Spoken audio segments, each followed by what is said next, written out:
দেখেছেন, রেকর্ড দিয়েছেন? মাশাআল্লাহ, দেখছেন আমি কিন্তু দেখাইতে পারছি না আপনাদেরকে। এই যে একটা থোকা, কয়টা, 1 2 3 4 5 6টা, হ্যাঁ, একটা থোকায় 6টা বাতাবি লেবু, এবং সেই 6টার যে এক একটার সাইজ সেটা দেখে কিন্তু আপনারা অবাক হবেন কি আমি কিন্তু বোকা হয়ে যাচ্ছি। মাশাআল্লাহ, এত বড় বড় সাইজ, তার উপরে এক থোকায় 6টা বাতাবি লেবু। আপনি ভাবতে পারেন এগুলো হচ্ছে 12 মাসি বাতাবি লেবু, এবং এক একটার ওজন কত, মনে হয় 3-4 কেজি করে হবে। তো এই যে দেখেন 12 মাসি কেন, এই দেখেন, এই যে ওই যে দেখলেন না ওই থোকায় 6টা আছে, আবার এই যে দেখেন এই সাইজের এটা আছে এক থোকায় 3টা। আবার এই যে দেখেন এই যে ফুল, এই যে ফুল, এই যে এখন আবার ফুল আসছে। হ্যাঁ, আরও সাইজ আপনাদেরকে দেখাই। এই দেখেন আবার মাঝারি সাইজের আছে, মাঝারি সাইজের আছে, এই যে দেখেন এই সাইজও আছে, অর্থাৎ এই সাইজও দেখেন এক থোকায় 4টা। এরকম থোকায় থোকায় বিভিন্ন সাইজের যেই বাতাবি লেবু এগুলো গাছে ঝুলছে। আরেকটা সিঙ্গেল বাতাবি লেবু আপনাদেরকে দেখাই, অর্থাৎ একটা থোকার মধ্যে একটা বাতাবি লেবু আপনাদেরকে দেখাই একটু, সেটার সাইজটা দেখলে আপনারা বুঝতে পারবেন যে এই যে দেখেন। সুবহানাল্লাহ, আপনি কি ভাবতে পারছেন এরকম বাতাবি লেবুর আকার দেখেছেন আগে? একটু কমেন্ট করে জানাবেন সবাই যে এরকম সাইজের বাতাবি লেবু আপনাদের চোখে পড়েছে কিনা, পরে থাকলে কোন জাতের, কোথায় দেখেছেন একটু জানাবেন।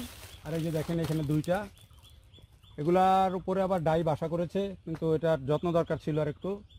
তো এই যে ফলগুলো আপনাদেরকে দেখালাম, দেখানোর উদ্দেশ্য হচ্ছে যে এগুলোর সাইজ, এবং এই যে আবার যদি আমরা যদি এইখানে দেখেন এই যে এই সাইজের কতগুলো এক জায়গায় হয়েছে, এই যে বড়টার পাশেই কিন্তু আবার এগুলো ঝুলছে। মাশাআল্লাহ দেখেন, এবং এগুলোতে পুরো গাছ ধরে এখন ফুল আসছে।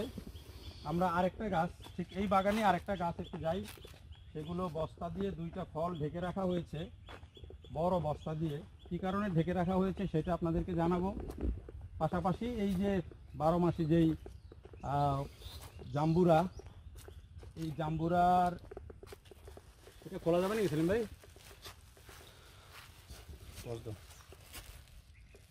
দেখেন একটা ফল মাশাআল্লাহ কত বড় হয়েছে, এটাও পাকার কাছাকাছি চলে এসেছে। তো এই হচ্ছে এক একটা গাছে যে ফলের অবস্থা, এবং ফলগুলো দেখলে আসলে মন জুড়িয়ে যায়। এটি হচ্ছে 12 মাসি বাতাবি লেবু, এবং এই বাতাবি লেবুর জাত, এই বাতাবি লেবুর যেই এগুলোর যেই বৈশিষ্ট্য সেগুলো সম্পর্কে আপনাদেরকে জানাবো। যে ঢেকে দেওয়া হয়েছে বস্তা দিয়ে, সেই ঢেকে দেওয়া যে বাতাবি লেবু 2টা, সেই 2টা আপনাদেরকে দেখাবো এখন। এগুলোর অবস্থাটা কি দেখেন, সুবহানাল্লাহ। এই হলো 2টা বাতাবি লেবু। এই 2টা বাতাবি লেবুর অবস্থা আসলে না দেখলে বুঝবেন না যে 2টার অবস্থা কি। এই যে একটু দেখাই আপনাদেরকে, জানি না আবার ভেঙে পড়ে কি না, ভেঙে পড়লে তো বিরাট লস। মাশাআল্লাহ, 2টার সাইজ।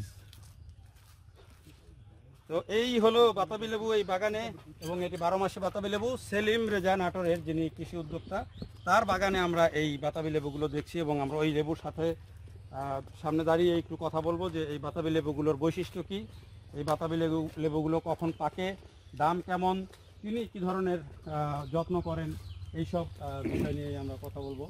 তো সেলিম ভাই একটু আমাদের সাথে আসবেন, একটু কথা বলবেন। সেলিম ভাইকে বলবো একটু দাঁড়াতে। তো এই যে বাতাবি লেবু আমরা দেখছি, যে গাছে আমরা যে বাতাবি লেবু এই পরিমাণে ধরেছে, এটি কি সবসময়ই ধরে নাকি এই সিজনে ধরে? না, ধন্যবাদ। আসলে আমার এখানে 2টা মাতৃ গাছ দেখছেন, এই 2টা কিন্তু আমাদের দেশি ভ্যারাইটির 12 মাসি বাতাবি লেবু। দেশি ভ্যারাইটি? দেশি ভ্যারাইটি। আসলে অনেকে বলে যে ভিয়েতনামি, এটা ওটা 12 মাসি হাইব্রিড, মানে মানুষ মানে আসলে সোশ্যাল মিডিয়া এসে আমাদের যেমন উপকার হয়েছে, ক্ষতি হয়েছে।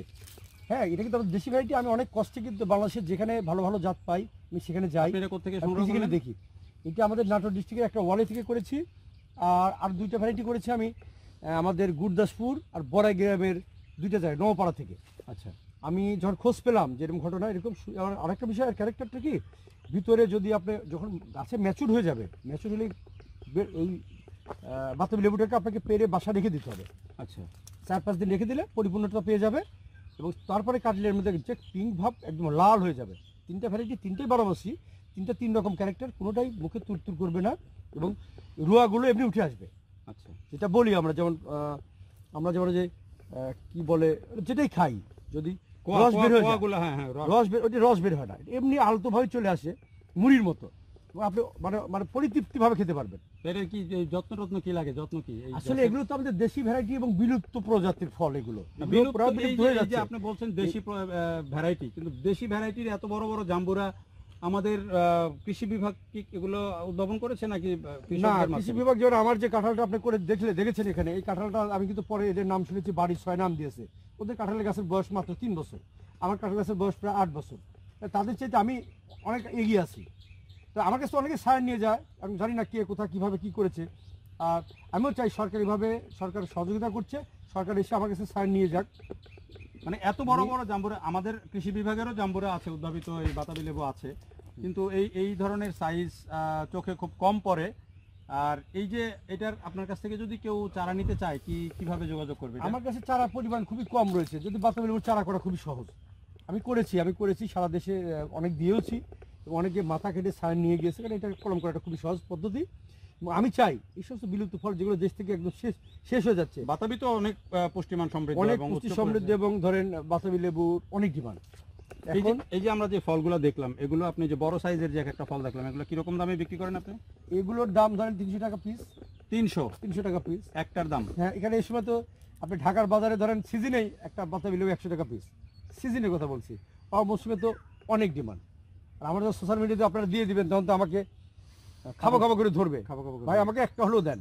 দেশে বা প্রবাসী ভাইরা আমাকে খুব ভালোবাসেন, জানে যে আমি যে কথাটা বলি সত্যি বলি, এবং আমি আপনাদের মাধ্যমে যেটা হবে পাবলিশ আজ করেন খেয়াল করেন, কিন্তু মানুষ জানবে যেটা একটা অথেন্টিক সোর্স থেকে আসছে। এই জন্য আমার প্রতি মানুষের একটা বিশ্বাস রয়েছে, এবং আমি কখনো মিথ্যার আশ্রয় নিই না, আমি মানুষকে কখনো বলিও না। ভিডিও দেওয়ার পরে তো অনেক মানুষ চাইবে যে আপনার কাছ থেকে চারা নিতে বা সায়ন নিতে, সেই ক্ষেত্রে কি করণীয়? এই মুহূর্তে আসলে যেহেতু প্রচুর ফুল আসছে, তো আমি মানুষকে চেষ্টা করবো ছায়ান দেওয়ার জন্য, আর আমি কলম করার চেষ্টা করছি আর কি করছি। মোটামুটি কিছু চারা আমার কাছে আছে, 20-30টা চারা আমার কাছে রয়েছে, এইটা আমি হেল্প করি, কিন্তু বেশি দিতে পারবো না। আমি চাই সারা দেশে ছড়িয়ে সায়নের পড়ুক। জন্য যদি কেউ নিতে চায়, মাথা নিতে চায়, হ্যাঁ, এই মুহূর্তে দেওয়া যাবে না, এই মুহূর্তে সবগুলাতেই ফুল আছে, ফুটে গেছে তো, হ্যাঁ হ্যাঁ, তারপর দেওয়া যাবে, কিন্তু চোখ নিবে। চোখ নিবে। এটা 12 মাসই করা যায়, 12 মাসই করা যায়। আপনি চাইলে কেন আমি এই দিতে কলমটা পারবো। করছেন না? মানুষ তো চায়। আমি আসলে একটু বিভিন্ন কাজে একটু ব্যস্ত থাকার কারণে, আর কৃষির যে একটা আমার একটা কাঠ বিলের অত্যাচার রয়েছে, আর বিভিন্ন সোশ্যাল মিডিয়া মিথ্যা প্রোপাকাণ্ড, আর বিশেষ করে যারা নার্সারিম্যান, এরা যে অবৈধ কাজগুলো করে আসছে বিভিন্ন দেশ থেকে চারা এটা বিশ্বদ্য নাম দিয়ে, এই জন্য আমার একটা মন উঠে গেছে, মানে যে কারণে আমি একটু এদিকে মনোযোগ দিচ্ছেন না। মনোযোগ দিচ্ছি, কিন্তু মানে প্রতিবাদ করতে করতে প্রতিবাদের ভাষা হারিয়ে ফেলেছি, যে একা একা কি করব, আর কতটুকু কত প্রতিবাদ করব, আর মানুষ কত প্রতিবাদ তো আপনি করতে পারেন। প্রতিবাদের পাশাপাশি যদি আপনি আপনার বিশুদ্ধ যাত্রা যদি ছড়িয়ে দিতে পারেন, সেটাও তো একটা কাজে সেটা আমি আসবে। দিচ্ছি, প্রতিবাদ করছি। আসলে আমি অবাক, যেখানে সর্ব উচ্চ মাপের কর্তা ব্যক্তিরা এর সাথে সম্পৃক্ত, এই নৈরাজ্যের সাথে, এই অপকর্মের সাথে, যারা দেশের রাষ্ট্রবিরোধী কাজ করছে, লক্ষ লক্ষ কৃষি উদ্যোক্তা, তরুণ কৃষি উদ্যোক্তাদের জীবন নিয়ে খেলা করছে, সেখানে তো আমি নিরুপায়। যেখানে আমি ভালো একটা কথা বললে আমার নামে দেশের রাষ্ট্রদ্রোহী মামলা দেওয়ার নামে সারাকে ইউটিউবে ফোকাস করে ফেলছে, এবং বড় বড় প্রথমবারের মতো পত্রিকা থেকে শুরু করে বিভিন্ন মিডিয়াতে তারা, চ্যানেল আই, দীপ্ত টিভি, এরকম কৃষি চ্যানেলও কিন্তু আমাকে নিয়ে বলেছে আমার নামে রাষ্ট্রদ্রোহী মামলা দেওয়া হবে, আমি কৃষকের নাকি বিপক্ষে কথা বলি। তারপর আমি থেমে নেই কিন্তু, এবং আমি কিন্তু জয়ী, আমি বিজয়ী। ওকে, অনেক ধন্যবাদ সেলিম ভাই। আপনি আপনার প্রতিবাদ অব্যাহত রাখুন, পাশাপাশি আপনি মানুষকে বিশুদ্ধ জাত দিয়ে সচেতন করুন, মানুষ যেন বিশুদ্ধ জাতের চাষ করে, এটি আমরাও চাই। কারণ একজন কৃষক যখন কোনো কিছু করে, একজন উদ্যোক্তা যখন কোনো কিছু করে, তারা যখন লস খান, লোকসানে পড়েন, তখন কিন্তু সেটা থেকে ঘুরে দাঁড়াতে অনেক সময় লাগে। তাই আমরাও চাই যে সেলিম ভাই কীভাবে প্রতিবাদ করছেন সেটা তার নিজস্ব বিষয়, কিন্তু আমরা চাই যে কৃষিতে যেন মানুষ প্রতারণার শিকার না হয়, আর যারা প্রতারণা করছেন তাদের বিরুদ্ধে যেন যথাযথ ব্যবস্থাটা নেওয়া হয়, এটি আমাদের দাবি, এবং সেই দাবি জানিয়েই